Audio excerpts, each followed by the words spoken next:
Hello, and welcome to Containment Breach 3-Minute Meets, not one of which has been 3 minutes. I'm Christian DiMatteo, co-founder of Fugitive Poems Comics. I am still fighting a cold. You've probably seen it in other videos. Forgive my voice, it's usually much bit more bass. I am so excited today. We're going to be talking about Containment Breach Volume 2, our second comic anthology, this one bearing the umbrella theme of Myth Reborn. Our first one's available on Comixology, Containment Breach Volume 1, Quarantine Chronicles. It happened out of nowhere. We just went for it. We were so excited. Comixology went for it. It's a zine. It's $2.99. Get it? We are going 3 times the size, at least this time. This is going to have so much content. And here's the thing about the content. The content creators, unbelievable. I can't believe the people that came out for this and the talent level. And one of them is with me today, and that's Brian Beardsley. Brian, how are you? Good. How about yourself? I'm doing all right. Besides the cold, I'm sorry to hear about the cold. Yeah, you know what? It's not COVID. I'll take it. No kidding. So let's start with the big question. Who the heck are you? Gosh, yeah. I'm basically I kid around, but I call myself an old man now. I mean, I'm 54. I have loved comics for years. I remember the days when we would go on long trips and mom and dad would buy the stack of comics that didn't have the covers on them because they were cheap. And so that was my start. And then of course, Neighborhood Kid had Richie Rich and all those comics and reading those. But so ever since then, I've always kind of doodled. Actually, matter of fact, I'm that typical kid who tried to draw his own comic in high school and, had his friends read it. And I just always kind of been trying to do, at one point I tried to do it professionally. Back in the day, you went to San Diego, to look for work. And you tried to find editors, somebody would look at it and give you critiques. This was before San Diego now has an official portfolio section. They didn't have that then when I was going. So I managed to find a couple people who could look at it and give you feedback. I remember the first feedback I got from Todd McFarlane, actually, and it was all, "You need more work, kid." Like, oh, but and I had almost one opportunity. Years later, I got to know some people who worked in the industry. One Italian that I know actually was good friends with, and he knew Greg Rucka and Michael Lark. Oh wow! Who were doing the Lazarus comic, and they were looking for a background assistant because their guy left, and his name was Brian. And apparently they were looking at, as a joke, they said, "Hey, do you know another Brian?" And my friend and the guy I knew at the time said, "Yeah, actually I do." And I applied. He sent me some samples, and I did them and sent them back. And he actually wrote me, and I think I saw the email somewhere, but he said that, they're not bad. I can work with you. I'm like, great. Then about a week later, he says, I've changed our minds. I'm like, oh crap, shoot. So that was things come and go. Things happen, and but it didn't mean that I didn't. I mean, I definitely had my ups and downs, my doubts, but I still kept at it. I still kept doing it. Now that's by day. I'm actually what's called an instructional designer. I help make if you ever take a computer class online, I'm one of those people that helps build those kind of things. Not so much like code it, but like design it, come up with the objectives, come up with the look and feel of it. So that's what I do. Oh, okay. Not the platform, right? That'd be the wrong. No, yeah, the platforms are pretty much already out there. Okay. We do help, there are some of us, and I have done that in the past where I help maintain the platform. but I don't have to build the platform because they're already out there. So Every sensitivity training I've ever taken, is that every sensitivity training I've ever taken? Is that the kind of something like that? Sensitivity training, yeah, HR training, or skills-based kind of training. Like right now, I work for a company that we support the local healthcare industry here in Washington.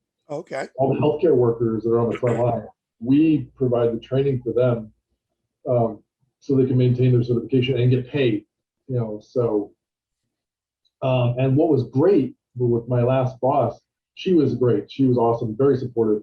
I actually had an opportunity to create a couple, 3 job aids in the form of a comic. Oh, wow.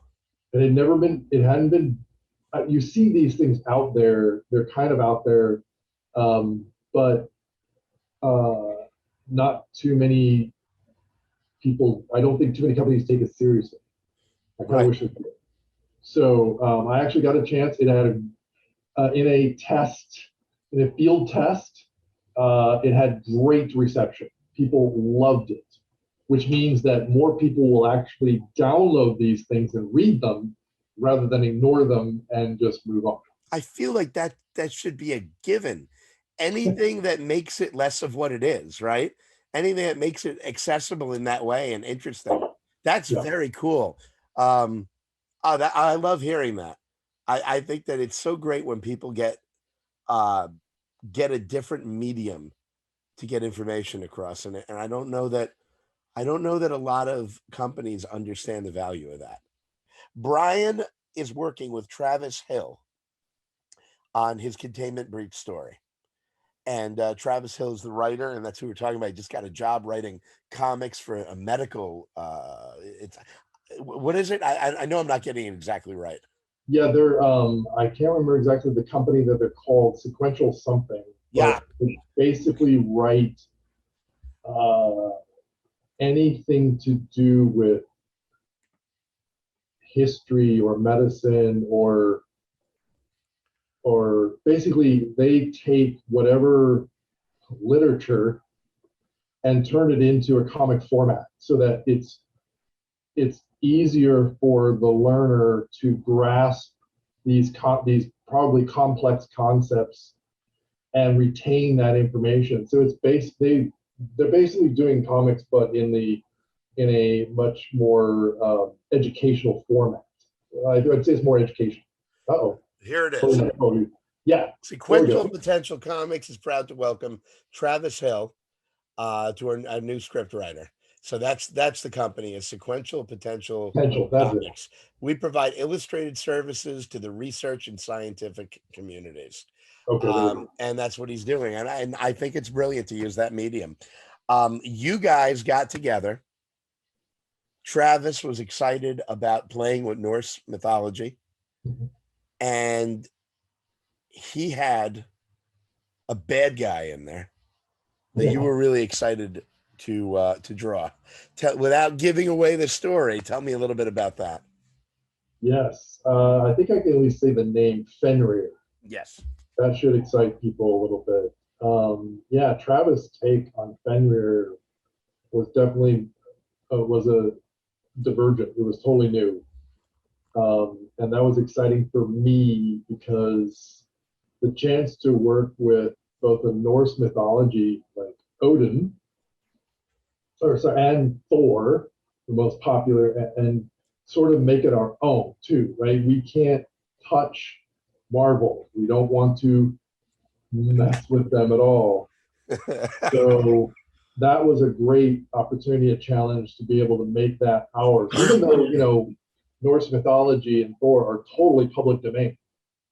But the minute you try and sort of make things too similar, design-wise, that can become very like, ooh, bad move. So this is a great opportunity to make them our own. And so both Thor and Fenrir are in this main story, and we had an opportunity to. I had the challenge. He great script. I'm one of those artists right now who I appreciate the value of a writer, even though some some people argue like, why do you need a writer? Why don't you just draw them? It's like, well, no, actually, because I don't write. But I take their pictures and make them or take their words and try and make the best pictures possible to bring out the mood or the attitude, the timing, whatever of the story. Let's make sure we both merge, that picture and words together to make comics. And so working with Travis has been great to work on this story with about Thor and Fenrir and the whole kind of the concept of what is a god? What do they serve? And so I got it, and working on with Fenrir has been fun too, because I have a love of wolfmen. Fenrir in more traditional Norse mythology is this giant wolf, and I have a huge mostly a special place in my heart for wolves, and so the chance to get to draw this wolf creature was exciting, and some of the scenes that he depicts was even more exciting too. So I got to work, working closely with Travis, we designed Thor what we thought he would look like. He was excited, I was excited, and then a chance to have these two big mythological creatures battle each other was a good challenge. I think this was, obviously, this was I think this is Travis' first time, doing a mythological story. He's done a lot of work. I've read a lot of his we sent samples to each other, and I've seen a lot of his comics kind of deal with day-to-day kind of stuff. Is more real down-to-earth kind of things. And here's this chance to do this epic battle. So it was kind of fun to try and draw that and to bring that out and try and make it as epic as possible based on a story. So that was exciting. That was fun. But you're talking about going big and epic. And one of the things that I love about your art is your ability that no matter what it is, big, small, there is an intimacy of character in the faces and even just the bodies of the characters that you draw. If it's meant to be horrific, and I'm going to show an example in a minute. If it's meant to be horrific, it is horrific with an extra stirring of something else. And I don't want to give it away, but there is a moment. Brian sent me one of the pages from the story for Containment Breach that, and it's funny, before the call, he asked me, I wrote to him that it affected me. He's like, is that a good thing or a bad thing? That word always usually means something. For me, even if it had disgusted me, which it obviously didn't, when art affects me, it's always a good thing. If it scares the crap out of me, I almost cursed. If it scares the crap out of me and it upsets me, if it disturbs me, I still mean that's a good thing. Because when someone can create something that stirs the core primal emotions, that's amazing. And Brian sent me a picture from this, and I'm not going to say who it is. The poise of the body, the look in the eye against what is being said, I stopped and stared at it, and I felt like a quiver in my emotions. And I looked at this picture and I said, this doesn't need to be here. This wasn't required for this scene, but there is a whole extra level of humanity. Brian, thank you so much for joining me. Thank you for being a part of this book. Oh, my pleasure. And I can't wait to see where this continues to go. Same here. Same here. Twitter handle. Where can we find you, Brian? Yeah, I mostly use Twitter to kind of like read the news, so I don't really post much there. But I am on Instagram. Imagineer1 is my handle on Instagram. I do post a lot on there more. I definitely posted Comic Jam stuff. I'll probably I tend to post artwork and stuff there. I am on a side note. I'm actually just am finishing the. I just finished signing the proofs for a kid's book. Actually, I just wrote called Twizzle the Cross-Eyed Cupid. So it's going to be published in England right now. Congratulations. Thank you. And hopefully, well, fingers crossed, we'll see where it goes. Wow. So that was a great side challenge that I wanted to take on for a long time. I did it. I finally got it out. It's going to be out there. I can't tell you when exactly, if it's just where we're going. I just signed the proof, so I don't know more details yet, but they're yet to come. I'll keep you guys posted. Yeah. For sure, stick around for that. One other thing I do love, and I have it on my Instagram profile, is I do pet comics. So, like, if you have a pet and you want to do a story about them, there's a link on my Instagram profile that shows you some of the pet comics I've done. Okay. Instagram was what again?